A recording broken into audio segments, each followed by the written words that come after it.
Have you ever launched a business thinking floods of customers would just show up, only to find nobody's there? Well, that was me when I launched Start Smarter, my first business. Today, I'm going to grill young Adam here on the full journey from starting with a friend at university to almost giving up and then eventually selling the business on for 5 figures. Welcome back to the Marketing Podcast for Local Businesses, the show that gives you practical, proven marketing advice to help you grow your business right here in the UK.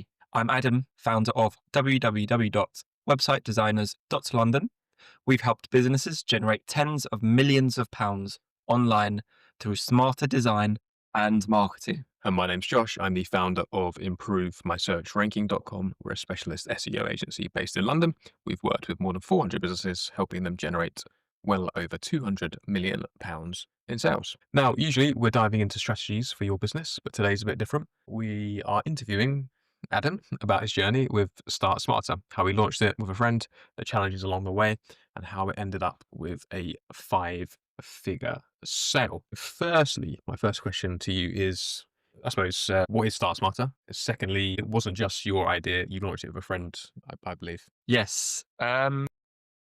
Start Smarter was we call it business hub and a web design agency. So it all started off as a business hub, or what we initially called a online magazine, which included news, tips and resources for startups and businesses in the UK.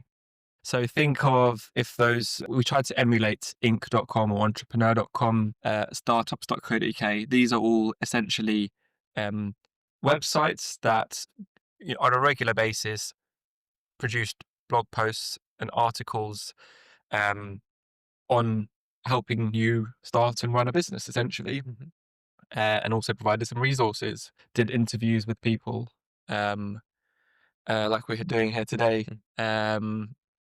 Back then it was on via email. And we then kind of offered an additional service, completely kind of separate. So it felt natural to offer web design services because we had a web design company as well. So we kind of leveraged the platform to offer that web design service. Okay. And it wasn't just you, was it? No. So I did it with a good friend of mine. This was taking me back to when I was at university, first year in dorms, and the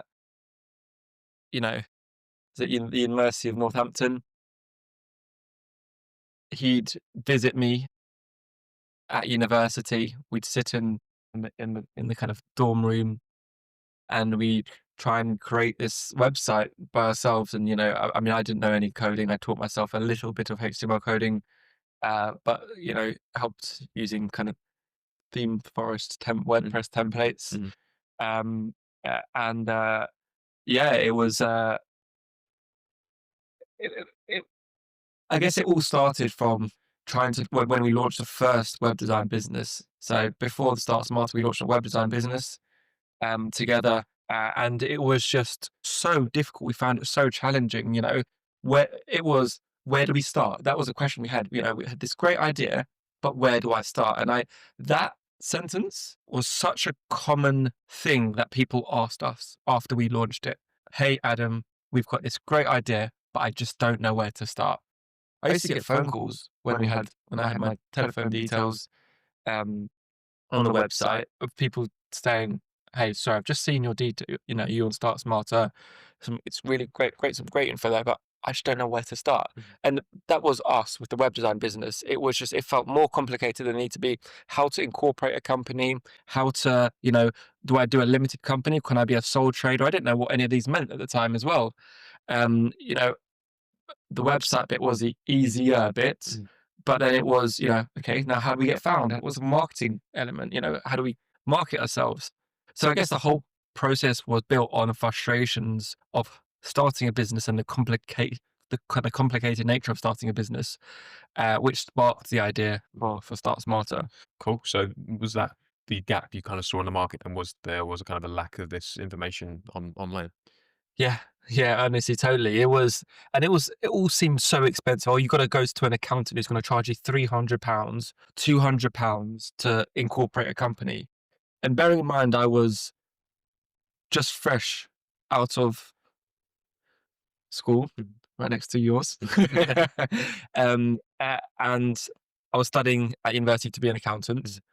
And I mean, now I can incorporate a company by myself for, they charge 24 quid now. And back then, before it was this easy to do, you know, having created a few companies, once you knew how to do it, it was easy to do. Mm. But the kind of knowledge gap and, I'd Googled, and I just wanted to get things started as well. I just didn't want to pay, I didn't have thousands of pounds to pay an accountant, incorporate the company, ask him for advice on whether I should be a limited company or partnership. What's the difference between a limited company and an LLP and a sole trader? What are the benefits and drawbacks of each of those? So there wasn't a clear step-by-step guide on how to start a business in the UK, I guess, and everything felt really scattered. And ultimately, the mission statement for Start Smarter was help people start, help people run, help people grow their business with confidence, clear advice, and resources all in one place for free. Awesome. It's great starting point to start a business. So, Mm. and these are all great ideas in theory that you're speaking about as well. But I guess you have to implement those same strategies for Start Smarter and the web design business. And while it seems a bit of an odd time to a degree to start a business while you're at university, because most people are kind of using that time to socialize, I suppose, rather than start a business. Is that the case? Yeah.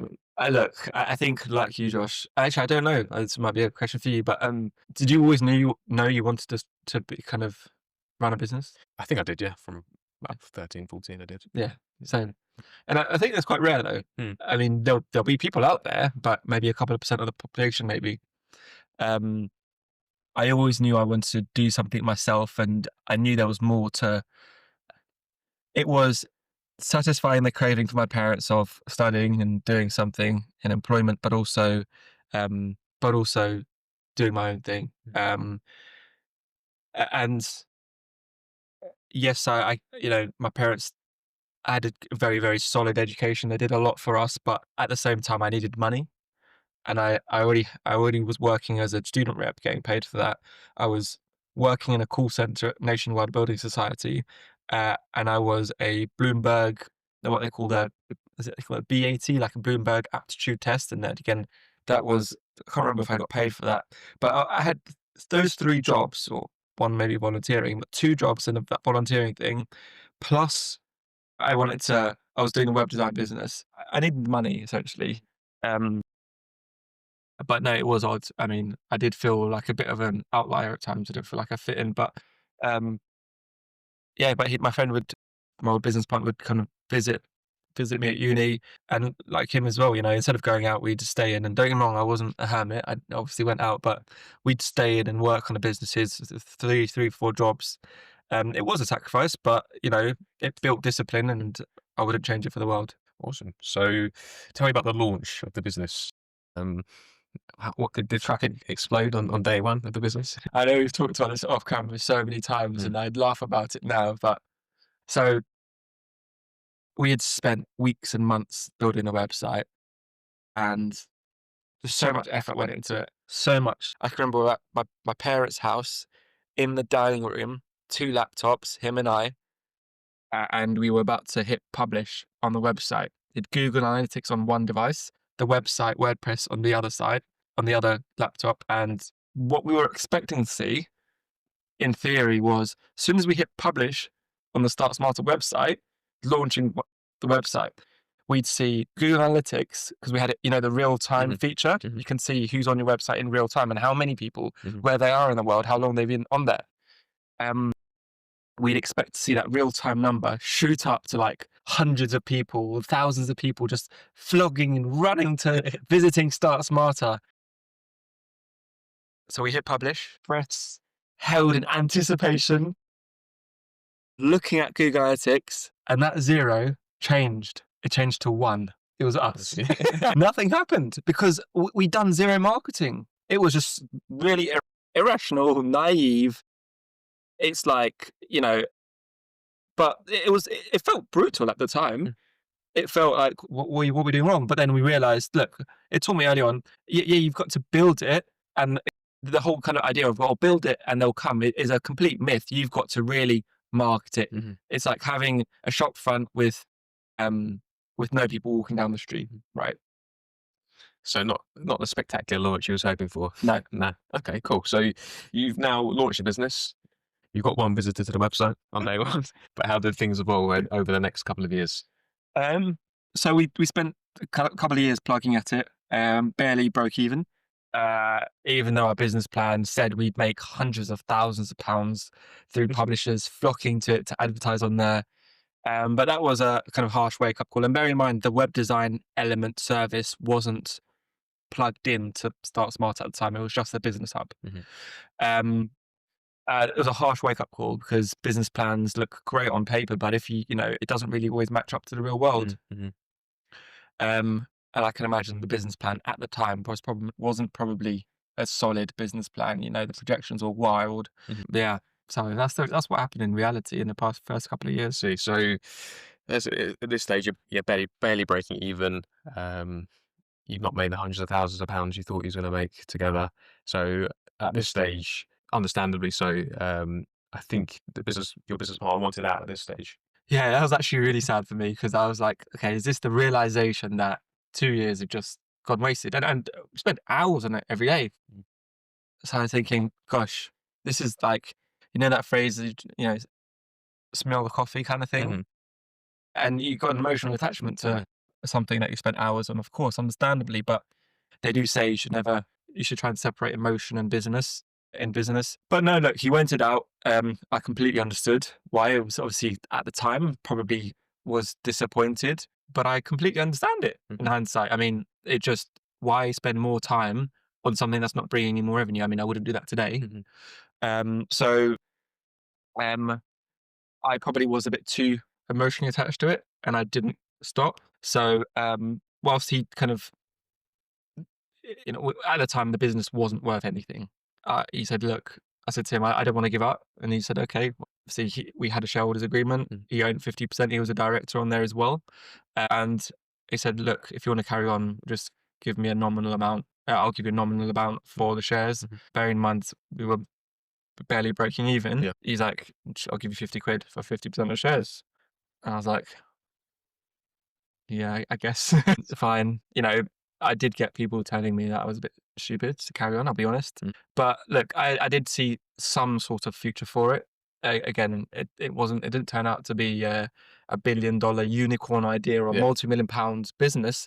But we had so much content on there, so much time there. And I did feel like it added value. I knew it added value because people were emailing us. I saw people commenting on there, sometimes not great stuff, sometimes great stuff, Yeah. but I like the fact that I was helping people, even if it was one person. Mhm. So at that stage, I suppose you could say the business was valued at £100. Yes. Yeah. So Spot on. Yeah, It's like in Dragon's Den. So how much do you want? 2%. Okay, for how much? £50. So you're valuing your business at £100. Yes.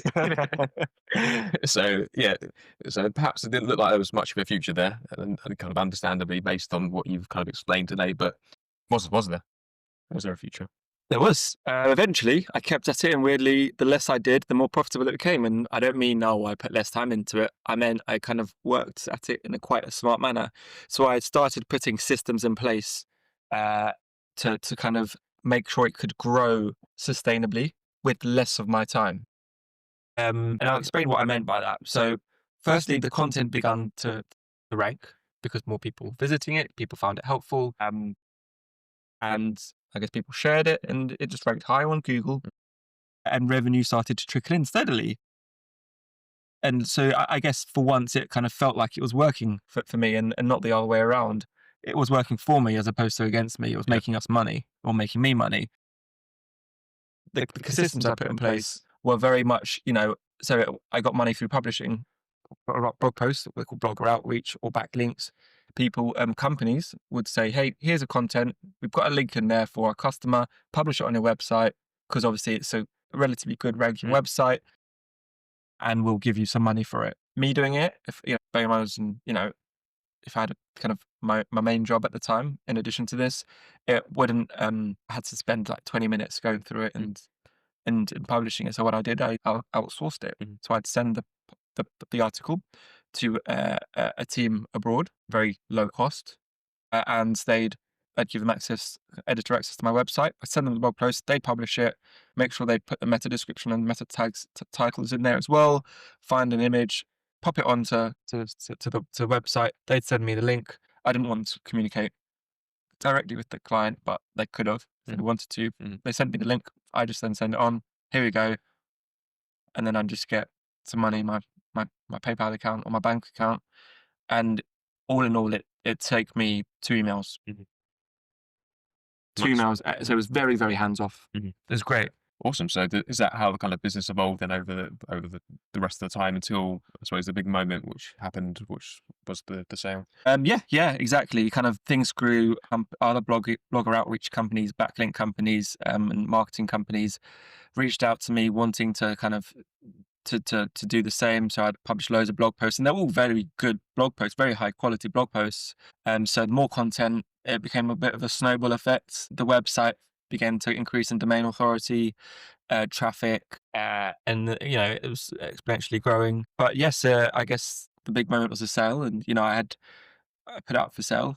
Got a few people say, we'll give you conditional payments, what they call conditional payments, which is essentially they have milestones in place. Mhm. And if the website reaches a certain milestone, that's when they'll pay me. And I hate that. Like, I understand it from one end, but at the same time, what if they just don't run the business into the ground? What if they steal all the clients and then say, see you later, like asset stripping? Yeah. I just didn't like that idea. Eventually found someone who just wanted a domain name. And in the end, I sold the domain name for 5 figures. So look, after all the ups and downs, it was a surreal moment. Someone saw value in the website. Again, it wasn't millions, but it was something I started from a uni side hustle, which took me, I spent barely any time after that, after setting up those systems in place. Um, it was a nice little kind of amount to pop into to WDL, Website Designers of London, to market it. And it was validation that, all those years meant something and that side hustle can turn into something. So if you've got a side hustle, if you want to create a side hustle on the side and after work, just do it because, and there are far more successful people than I who are selling it for their business for millions. Obviously the famous example is Mark Zuckerberg dropping out of Harvard Mhm. to create Facebook. Yeah, amazing. So what would you say are the biggest takeaways you had from the whole process? Yeah, the most funniest one, which was the don't assume traffic will come once you've launched your website. Launching a website is one thing, but you've got to market it. Marketing matters. Marketing matters. Second, not everything will go to plan. The business plan of ours, that was pretty useless once reality hit. Mhm. Third, persistent pays. And by the way, I don't knock business plan. Have a business plan. I encourage everybody to have a business plan. Just make sure you get it proofread if someone's not invested in the business, Mhm. because they'll kind of be critical Mhm. about it, critically analyze it. Mhm. Third, persistence pays. Sometimes the thing that, some might not see the future in, understandably, it kind of turns out to have potential. And you'll only see it if you kind of stick around for long enough. Sometimes you just got to kind of push through. Sometimes it's a good idea to just pack it in. Mhm. Sometimes, I'm not saying in every single scenario where everyone around you, your loved ones and your business mentors are saying, just don't do this. I'm not saying don't listen to them because they might be talking some truth around the idea and the amount of money you're putting in and time you're putting in. But persistence does pay in the majority of circumstances. Mhm. And finally, build with value and growth in mind. There's this phrase that my business tutor always kind of drilled into us, which was think global, act local. Think global. Was it the other way around? Think local. No, think global, act local. Essentially, think like you're going to grow your business and set it up for that, but ultimately act in an incremental way to grow locally, and then essentially create those building blocks Mhm. is the kind of takeaway there. So build with value in mind. Even if your business isn't huge, it can still be an asset to someone else willing to buy it as well. So that's the Start Smarter story, from a £50 share deal to a 5-figure exit. And hopefully, if you're listening, you can take those lessons into your own journey, whether you're just starting out or thinking about building something that could eventually sell. If you enjoyed this kind of behind the scenes episode, share it with a fellow entrepreneur, and don't forget to follow the podcast so you don't miss the next one. Thank you so much for listening, and remember, build smarter, not just harder.